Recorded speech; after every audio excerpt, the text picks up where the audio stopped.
Pemirsa sekalian, alhamdulillah bersyukur pada Allah kita sore hari ini kembali dipertemukan dalam pengajian sore, Kamis sore, dan alhamdulillah mudah-mudahan aktivitas kita, kajian kita sore ini mendapatkan ridho dan keberkahan dari Allah Subhanahu wa taala. Kedua, salawat serta salam semoga senantiasa tercurah pada junjungan kita Nabi besar Muhammad sallallahu alaihi wasallam, pada sanak keluarga, para sahabat dan para pengikutnya. Pemirsa, untuk kajian pekan kedua ini alhamdulillah kita akan mengkaji kitab Hadis Arba'in karya Imam An-Nawawi, dan bersama kita sudah ada bersama kita Ustadz nanti akan Ma'ruf Amari yang akan menyampaikan kajian kita pada sore hari ini. Marilah kita buka terlebih dahulu dengan baca basmalah. Bismillahirrahmanirrahim. Untuk selanjutnya langsung kami persilahkan kepada Ustadz Ma'ruf Amari LC, kami persilahkan. Bismillahirrahmanirrahim. Assalamualaikum warahmatullahi wabarakatuh. Alhamdulillah, wassalatu wassalamu ala rasulillah wa ala alihi wa sahbihi wa ala. Asyhadu an la ilaha illallah wahdahu la syarikalah wa asyhadu anna Muhammadan abduhu wa rasuluh. Allahumma salli ala Muhammad wa ala alihi wa sahbihi ajmain. Pemirsa yang dimuliakan oleh Allah Subhanahu wa taala, alhamdulillah pada kesempatan ini kita bisa mengaji hadis arba'in. Dalam kesempatan kali ini saya akan sampaikan hadis yang pertama. Saya bacakan terlebih dahulu. Bismillahirrahmanirrahim. An Amiril Mukminin Abi Hafs Umar bin Al-Khattab radhiyallahu an qala sami'tu Rasulullah sallallahu alaihi wasallam yaqul innamal a'malu binniyat wa innama likulli imri'in ma nawa. Faman kanat hijratuhu ila Allahi wa rasulihi fa hijratuhu ila Allahi wa rasulihi. Wa man kanat hijratuhu lidunya yusibuha aw imra'atun yankihuha fa hijratuhu ila ma hajara ilaih. Yang artinya adalah dari Amirul Mukminin Abu Hafs Umar bin Khattab radhiyallahu an, semoga Allah memberikan keridhaan kepadanya. Beliau mengatakan, saya mendengar Rasulullah sallallahu alaihi wasallam berkata, innamal a'malu binniyat, bahwasanya segala perbuatan itu tergantung dengan niatnya. Wa innama likulli imri'in ma nawa, dan seseorang itu hanyalah mendapatkan manawa, apa yang ia niatkan.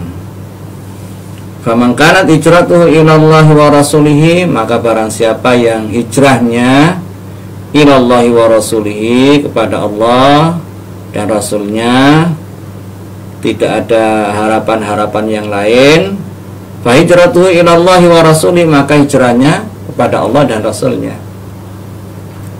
Wa man kanat hijratuhu lidunya, dan barang siapa yang hijrahnya itu tujuannya adalah karena dunia, ya macam-macam ya dunia itu, yusibha, yang ia ingin dapatkan, awi mura'atin, atau karena seorang perempuan, yang kihuha, yang ia ingin nikahinya, fa hijratuhu, maka hijrahnya itu ila ma hajara ilaih, maka hijrahnya itu kepada apa yang ia hijrahi itu, ya.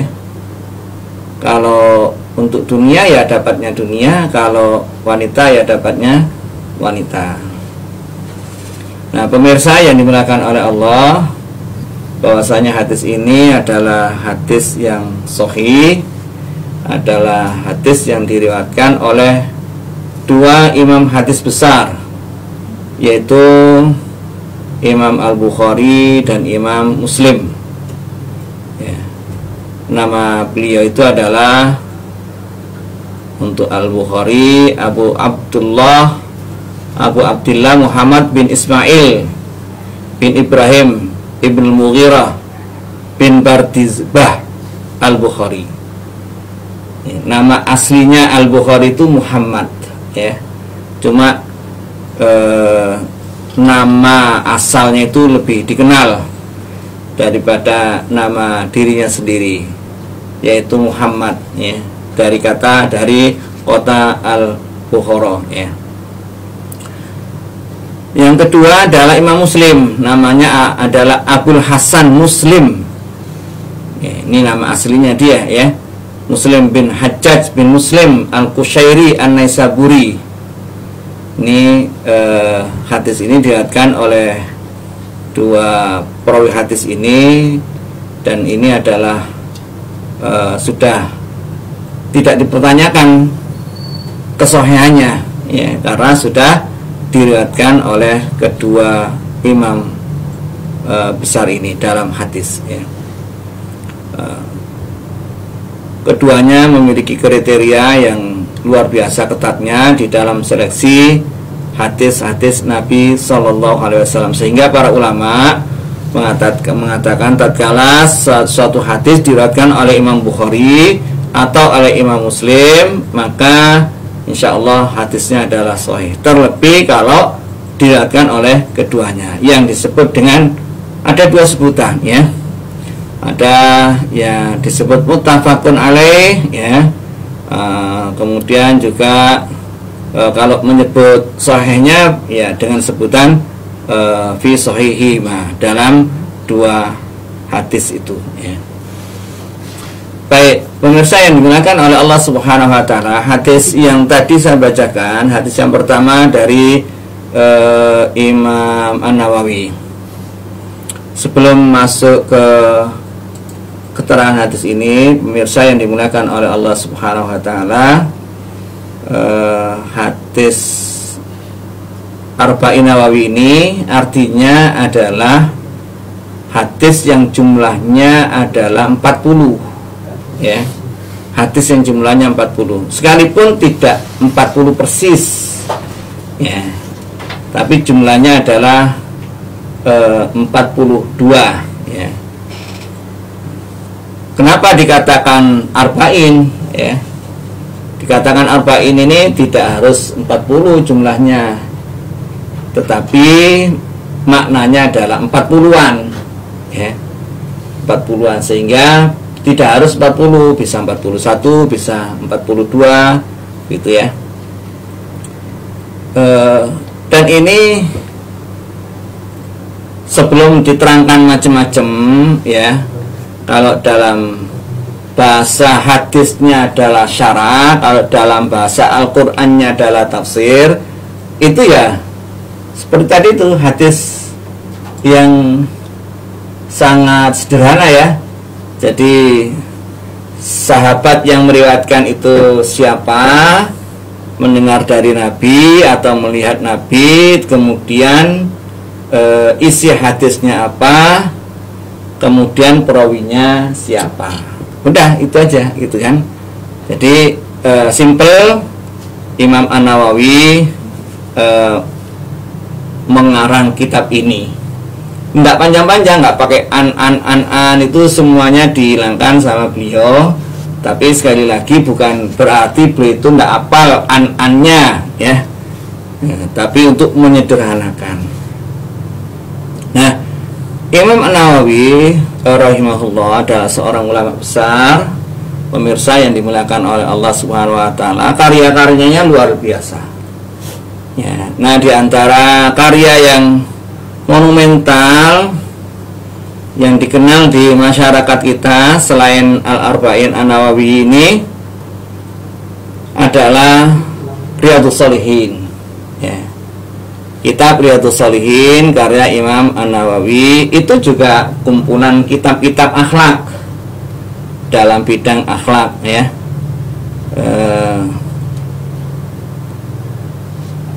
Kalau umpamanya pemirsa ingin mendalami tentang akhlak ataupun moral atau etika, maka kitab Riyadhus Shalihin sudah mewakili itu semuanya, ya, luar biasa.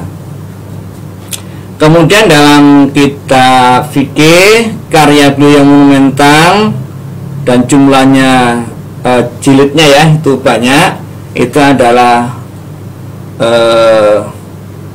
Syarah Sahih Imam Muslim ya, itu juga monumental. Beliau adalah seorang ulama yang luar biasa. Nah, pemirsa yang dimuliakan oleh Allah Subhanahu wa taala, kalau kita lihat di toko-toko buku, kembali kepada hadis arba'in ini adalah, kalau kita lihat cetakannya sangat tipis sekali. Ini merupakan buku saku ya. Kalau kemudian ini teksnya saja ya, sekalipun dengan terjemahnya maksud saya, tanpa ada keterangan, ini merupakan buku saku. Tetapi perlu kita ketahui pemirsa yang dimuliakan oleh Allah, sekali lagi seperti yang tadi saya sampaikan, bahwasanya Riyadhus Shalihin yang tipis itu adalah karya ulama besar ya. Salah satu contoh lagi karya ulama besar selain Imam Nawawi, Ibnu Hajar Al-Asqalani, ulama besar dengan karya monumentalnya adalah Fathul Bari, itu adalah buku kecil ya. Buku kecil isinya hadis-hadis hukum ya. Tetapi karena ini merupakan karya ulama besar, maka hadis-hadis ataupun karya itu dipakai oleh ulama-ulama yang lain.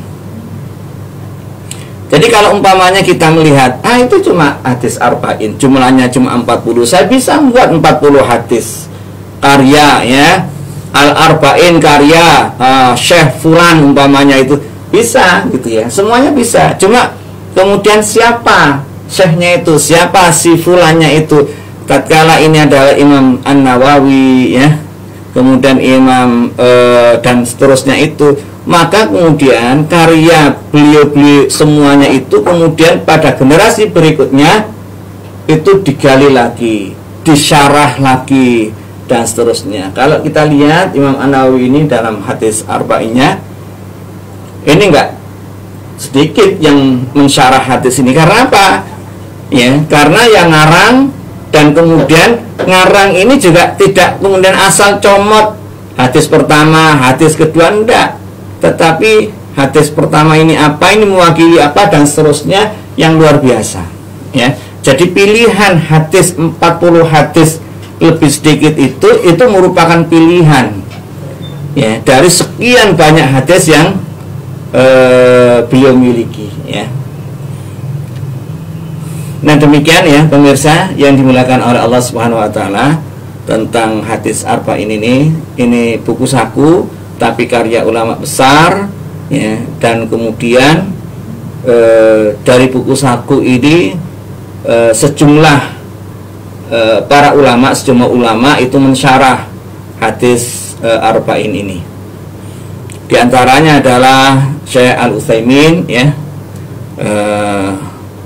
Kalau kita lihat Syekh Nawawi ya, Imam Nawawi ini dari kalangan Syafi'i, dari mazhab Syafi'i. Kemudian Utsaimin ya, ulama kontemporer ya, belakang ini itu dari mazhab Imam Ahmad Hanabilah. Tapi kemudian beliau mensyarah ya hadis yang ditulis oleh Imam An-Nawawi sekian tahun sebelumnya. Ini karena apa? Karena memang hadis arba'in ini memang luar biasa. Baik, pemirsa yang dimuliakan oleh Allah Subhanahu wa taala, hadis yang tadi saya baca merupakan hadis yang penting dalam kehidupan kita, baik dalam kehidupan kita beragama ataupun kita bermasyarakat, itu sangat amat penting ya.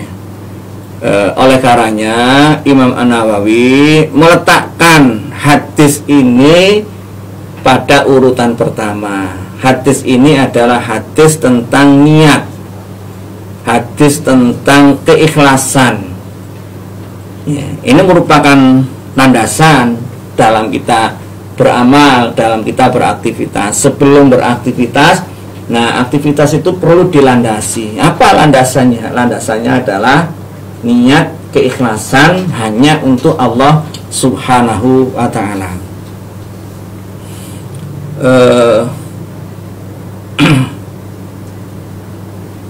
Hadis ini mengatakan innamal a'malu binniyat. Jadi setiap amalan itu tergantung pada niatnya.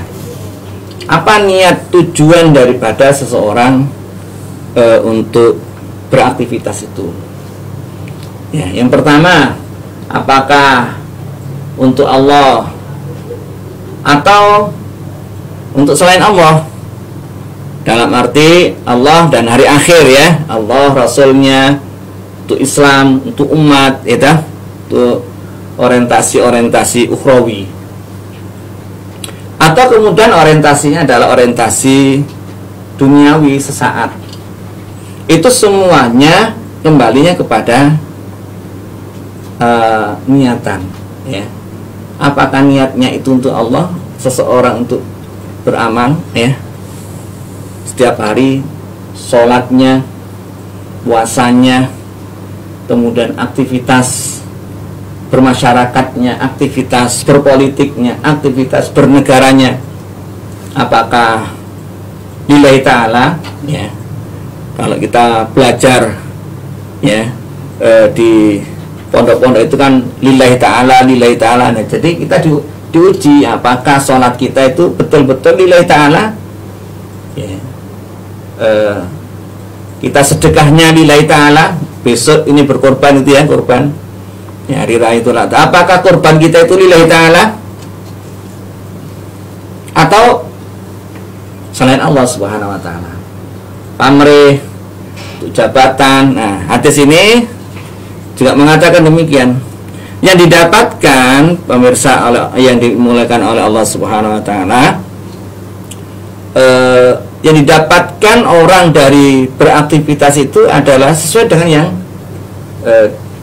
dia tujukan itu, ya. Nah, tadi saya sampaikan orientasinya apa? Orientasinya untuk Allah atau untuk dunia, ya. Kemudian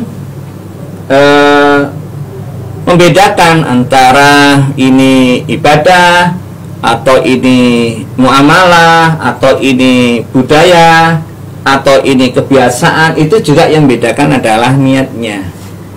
Ya, ini sudah masuk wilayah fikih. Ya, kalau tadi wilayahnya adalah wilayah akidah, orientasi dalam beramal. Nah, ini sekarang niatnya ini orang, contoh umpamanya mandi, ya. Mandi dengan ngebyur semuanya, basah semuanya, ini apakah kemudian mandi janabat, mandi besar, atau cuma ingin keramas dan seterusnya? Ini yang bedakan adalah niat, ya.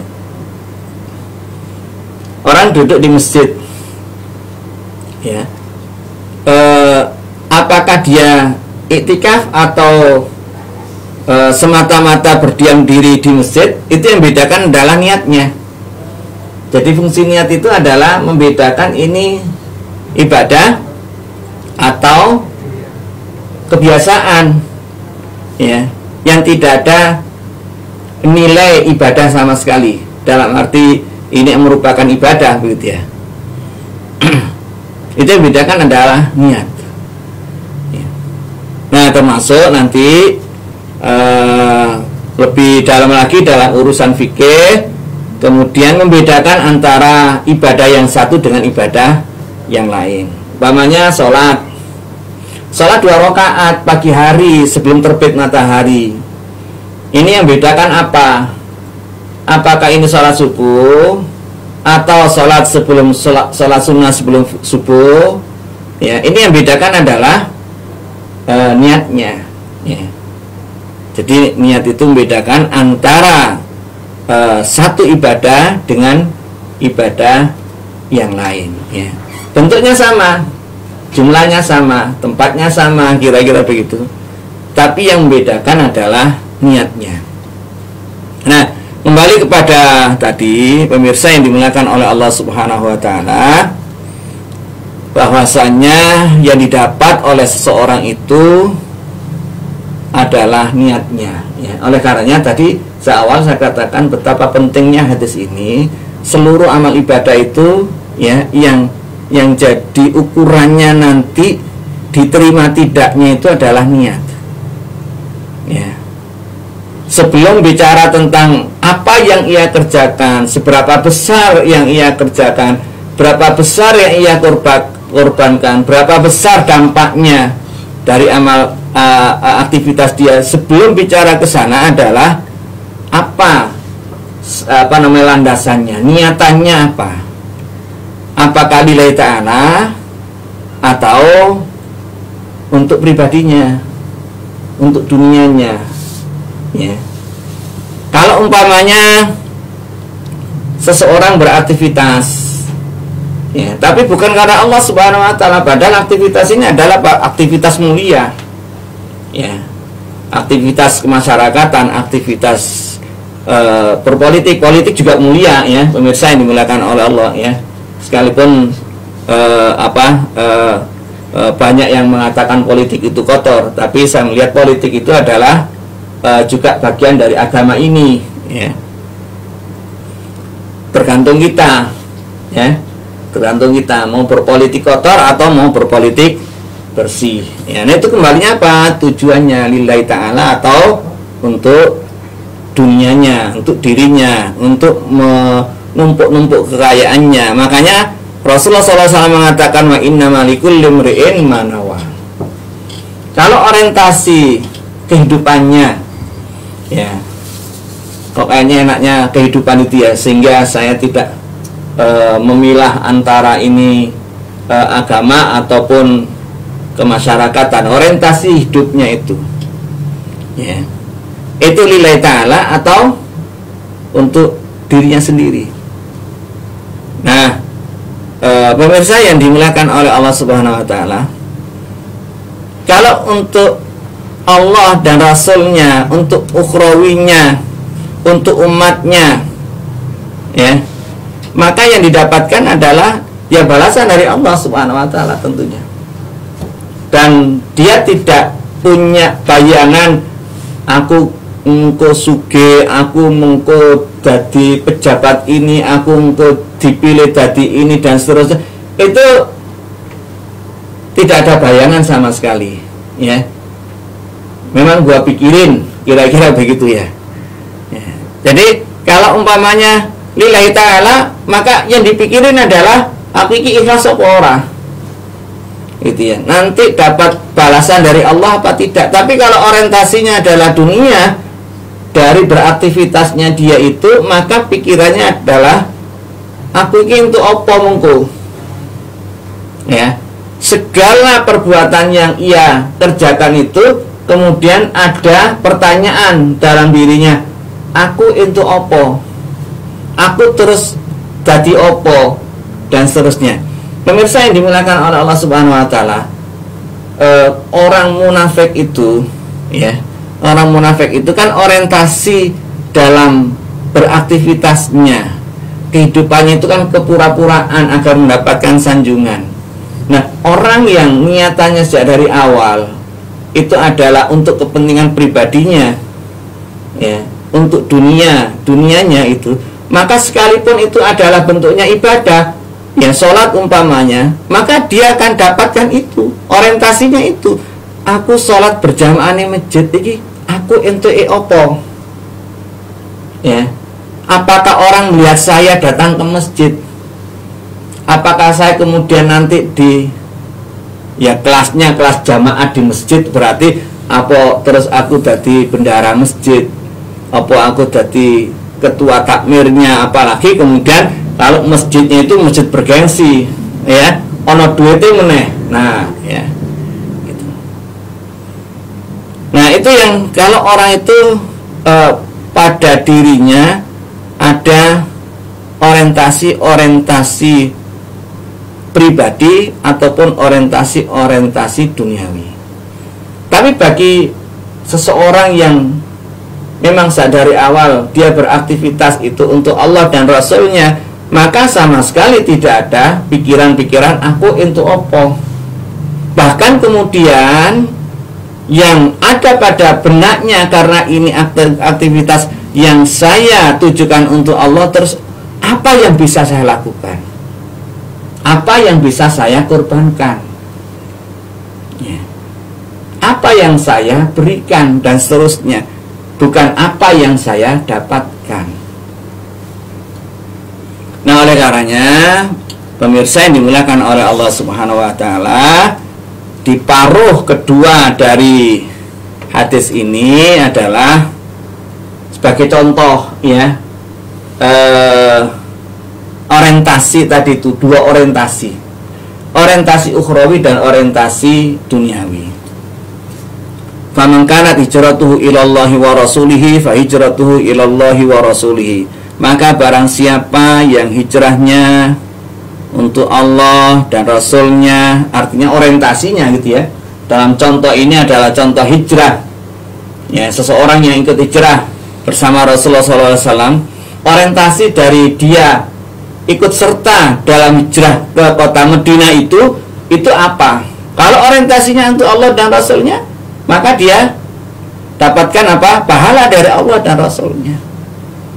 Sekalipun pada akhirnya nanti apa yang terjadi di sana, wallahu alam, apakah rekoso ataupun nikmat atau apa, itu sudah kembalinya kepada Allah Subhanahu wa taala. Pokoknya saya kerjakan ini lillahi ta'ala, saya ikut hijrah lillahi ta'ala, untuk Allah dan Rasulnya. Wa man kanat hijratuhu lidunya yusibuha, ya, barang siapa yang hijrahnya untuk dunia yang ia akan dapatkannya itu, atau wanita, ya, dia pergi hijrah kota Madinah, orientasinya adalah untuk dunia, ya, atau untuk wanita yang ia nikahi. Nah, ini banyak contoh, ya, banyak contoh pemirsa yang dimuliakan oleh Allah. Seseorang punya agenda-agenda, tapi sebenarnya itu adalah agenda keduniawian dianya sendiri sebenarnya, yang kemudian dititipkan, ya, untuk menjadi agenda bersama, ya.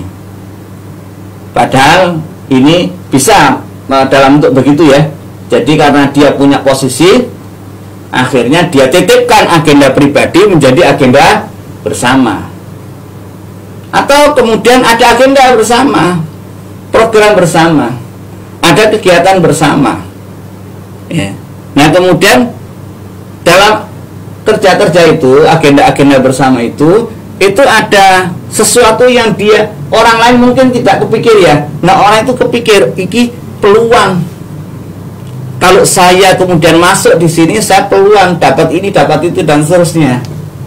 Yang memang dasarnya dari awal sudah pikirannya pikiran keuntungan, ya, keuntungan ini dan itu. Maka apapun seperti tadi, orang munafik datang ke masjid saja, maka tujuannya supaya dirinya dikenal, mendapatkan sanjungan. Bagi yang tidak punya harapan itu, hanya semata-mata karena Allah, dia datang ke masjid, datang aja ke masjid, ya, dipuji tidak dipuji, ya. Oleh karena orang munafik datangnya ke masjid itu kalau pas banyak orang, ya, waktu maghrib terutama, ya. Kalau subuh jangan yang munafik, yang tidak munafik aja nggak datang, gitu. Maka orang munafik lah, ngopo aku teko, ya, sholat subuh, orang sing orang munafik, ayo koncoku ya darah teko kok, ya, gitu. Nah, ya, jadi kalau orang memang orientasinya adalah dari awal dunia, maka yang kepikir dari aktivitas-aktivitas sosial kemasyarakatan, berpolitik dan bernegaranya itu adalah orientasinya aku itu opo, itu, ya. Kalau dia sebagai politikus, iki aku punya harapan begini, tak titip ke jadi program. Bener orang Mas? Aku orang tahu jadi anggota dewan loh. Tak titip ke, biar apa, saya dapat dunianya tadi itu, gitu, ya. Tak titipkan dan seterusnya. Nah, terakhir sebagai penutup ya dari apa yang saya katakan ini, pentingnya hadis ini, hadis yang sangat sederhana ini, pendek ini gitu kan. Ini kalau kemudian ada orang-orang yang punya aktivitas kemasyarakatan, bernegara dan seterusnya itu ya punya niatan-niatan yang bukan ukhrawi, maka ini yang berpotensi untuk merusak ya. Karena orientasinya adalah orientasi pribadi ya. Maka di situ kalau kepentingan pribadinya terhalang, maka akan melakukan ya apalah gitu ya, apa saja yang bisa, pokoknya saya harus dapat, saya harus masuk, saya harus jadi dan seterusnya. Karena apa? Karena ada orientasi pribadi ini yang kemudian berpotensi merusak ya. Di semua tempat, di masjid juga bisa, di RT juga bisa, semuanya bisa ya. Karena apa? Karena punya orientasi pribadi gitu ya. Saya kudu jadi iki mulane, terus saya kerja ini dan seterusnya ya. Nah, jadi hadis yang sangat sederhana pendek ini sangat penting dalam kehidupan kita pribadi dan kehidupan bermasyarakat. Oleh karenanya kemudian Imam An-Nawawi meletakkannya pada hadis yang pertama ya. Terima kasih. Demikian yang bisa saya sampaikan. Semoga bermanfaat. Assalamualaikum warahmatullahi wabarakatuh. Waalaikumsalam warahmatullahi wabarakatuh. Ya, Ustaz Ma'ruf, alhamdulillah. Demikian tadi pemirsa, diawali dari hadis yang pertama yang itu menjadi pondasi untuk semuanya, maka masalah niat ini menjadi hal yang penting sekali. Ini ada yang bertanya ini Ustaz, bagaimana tips untuk menjaga niat? Seperti kita tahu, karena kita ini kan iman itu juga yazid wa yanqus, kadang naik kadang turun, kemudian dengan kondisi-kondisi seperti tadi mungkin yang di bidang politik dan sebagainya. Nah, itu tips untuk menjaga niat bagaimana Ustaz? Kita semuanya belajar dan mujahadah untuk ikhlas ya. Jadi tidak ada sebuah patokan kalau seseorang pada posisi tertentu, grade tertentu itu adalah insya Allah dia ikhlas ya. Ini ikhlas ini ujian dalam semua tahapan kehidupan kita. Jadi jangan kemudian kita itu punya overestimate itu ya. Ya boleh-boleh saja, tapi jangan kemudian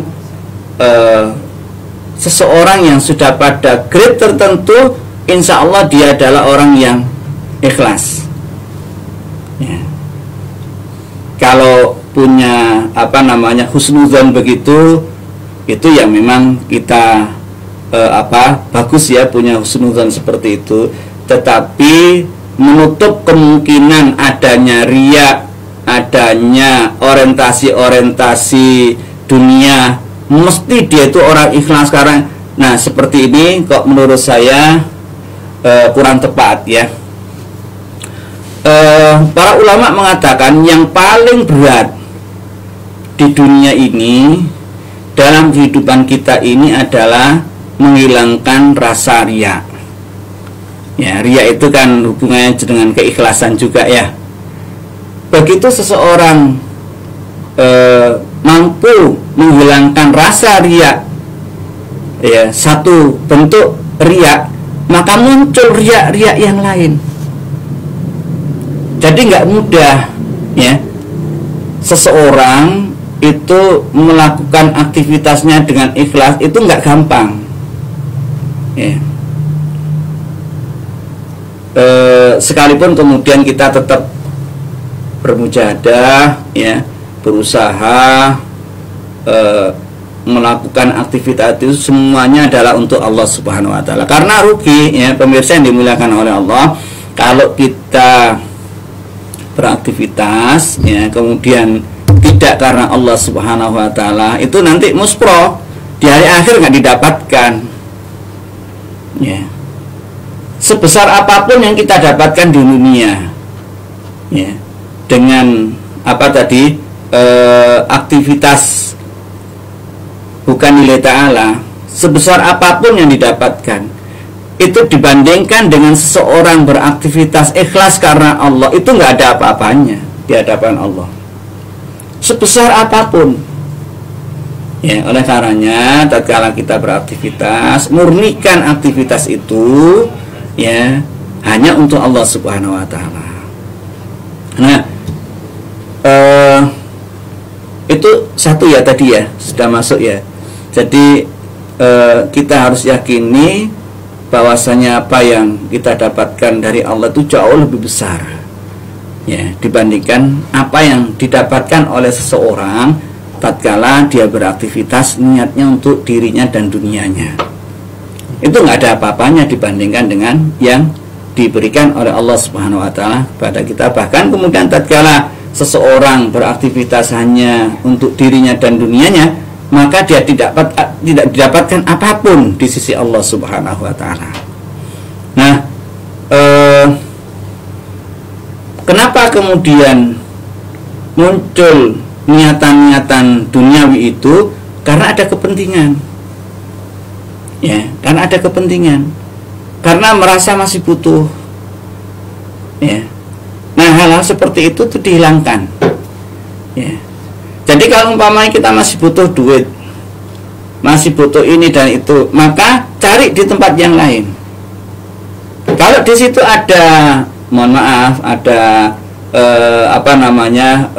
gajinya gitu, ya dicukupkan dengan gaji yang gaji yang resmi itu, gaji bulanan itu. Kalau seseorang jadi pegawai umpamanya, ya sudah, saya bekerja di tempat ini dan saya sudah dapat gaji, maka saya tidak melakukan apapun untuk orientasi menambah gaji saya. Kalau ingin mendapatkan tambahan, maka dengan cara-cara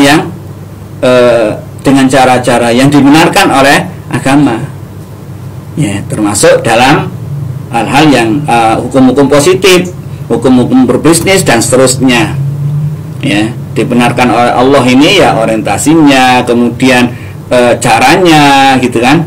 Kalau di dalam kita bernegara, ya sesuai dengan hukum positif yang berlaku di negara kita dan seterusnya, ya. Nah, tentunya kita tidak dilarang untuk mencari tambahan, ya, tambahan kekayaan, tetapi dengan cara yang benar, ya. Kalau umpamanya cari tambahan pendapatan dengan cara-cara yang tidak benar, itu nanti munculnya apa? Munculnya adalah ketidakikhlasan, ya. Dan kemudian di sebuah tempat kita bekerja yang dituntut itu keikhlasan, dan kita sudah mendapatkan gaji di situ, maka sebenarnya apa yang kita lakukan di situ, ya betul-betul untuk Allah Subhanahu wa taala, ya. Kalau di situ tidak ada gajinya karena memang sosial umpamanya, ya kita tidak berharap apapun di situ, kecuali memang, ya, kita kalau ingin mendapatkan pendapatan, ya dari luar itu, ya. Kalau memang di situ tidak ada gajinya itu, ya. Jadi bersihkan dari orientasi duniawi, itu akan kita itu langgeng, kita itu akan nyaman bekerja di situ, dan ya kalau dalam bahasa di luar itu tidak sikut-sikutan untuk mencari ini dan seterusnya, ya. Wallahu a'lam bishawab. Ya, alhamdulillah. Jadi begitu tadi, bagaimana menghilangkan dari penyakit-penyakit hati yang tentunya banyak menggoda kita, ya. Ada riya, ujub, iri, dengki dan sebagainya. Mudah-mudahan dengan itu menjaga niat ini kita selalu akan menjadi lurus, tak kala hanya kita niatkan segala sesuatunya itu hanya untuk Allah Subhanahu wa taala. Baik pemirsa, silahkan kalau mau ada yang bertanya lagi, kita masih ada waktu. Dan sambil menunggu, jadi siaran ini adalah terselenggara atas kerjasama dari DPD PKS Kota Jogja bekerjasama dengan Hari TV. Insya Allah akan rutin terus kita laksanakan setiap Kamis sore, dan silahkan nanti pemirsa untuk bersiap ketika Kamis sore kita lanjutkan lagi kajian-kajian kita. Mungkin belum ada yang bertanya ini Ustadz, sebagai penutup untuk disampaikan sebagai closing pada pemirsa semuanya. Baik, sebagai tambahannya tadi, agar kita ikhlas itu, apa yang kita lakukan itu tidak diketahui oleh orang lain, ya. Sehingga kalau muncul rasa riya, rasa tidak ikhlas ingin mendapatkan dunia, maka itu sudah dipangkas sejak dari awal. Makanya Rasulullah SAW mengatakan kalau kita sedekah itu jangan sampai tangan kiri kita itu mengetahui apa yang disedekahkan tangan kanan. Bukan kemudian tangan kiri disembunyikan, enggak ya. Itu merupakan bahasa kiasan yang indah sekali gitu ya. Jadi tangan kanan ya itu sedekah, tapi tangan kiri nggak tahu ya. Nah caranya bagaimana? Ya monggo banyak cara. Cara itu pokoknya kalau kita itu diawali dengan ikhlas karena Allah, Allah akan berikan pintunya. Pintu-pintu keikhlasan Allah akan berikan kalau kita itu beribadah, bersedekah, beraktivitas karena Allah Subhanahu wa taala. Allah akan berikan jalan untuk menuju keikhlasan itu. Dan jalan-jalan menuju keriaan, orientasi dunia itu sudah tidak terpikir lagi. Ya. Mungkin malah orang lain yang kemudian memberikan inspirasi itu, dirinya sendiri tidak gitu kan. Nah, jadi tadi dicontohkan oleh Rasul, tangan kanan sedekah, tangan kiri nggak melihat sedekah kita. Ya, gitu. Jadi pemirsa yang dimuliakan oleh Allah Subhanahu Wa Taala dimanapun kita berada, untuk ikhlas ini merupakan bentuk kebesaran diri kita, ya. Dan kalau kita ingin mengembangkan, membesarkan, ya, masyarakat kita, besarkan dengan diawali dan didasari dengan keikhlasan kepada Allah Subhanahu wa taala.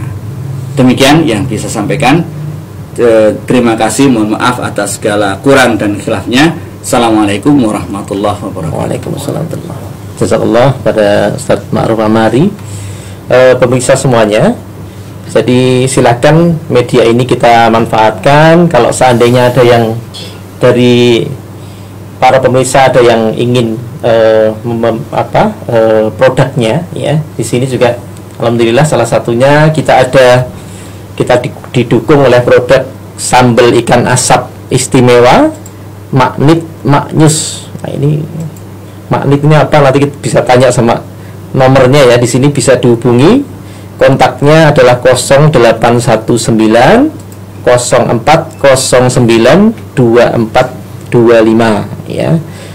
Ini jargonnya pedes nglawi. Nah, mungkin yang lain-lain nanti bisa ikut, sama-sama kita aktifkan kajian ini dengan hal-hal yang bermanfaat sekaligus juga tentunya untuk membangkitkan perekonomian kita. Baik pemirsa, berhubung dengan waktu dan karena sebenarnya masih banyak yang ingin kita kaji, dan marilah kita terus setiap Kamis sore insya Allah kita akan hadir. Dan jazakallah sekali lagi Ustaz Ma'ruf untuk sore hari ini. Marilah kita akhiri bersama dengan hamdalah dan doa penutup majelis. Alhamdulillahirabbil alamin. Subhanakallahumma rabbana wa bihamdika asyhadu an la ilaha illa anta astaghfiruka wa atubu ilaik. Saya membawa acara, kita Willy Aryati, mohon maaf kalau ada kekurangan. Wabillahi taufik wal hidayah. Assalamualaikum warahmatullahi wabarakatuh.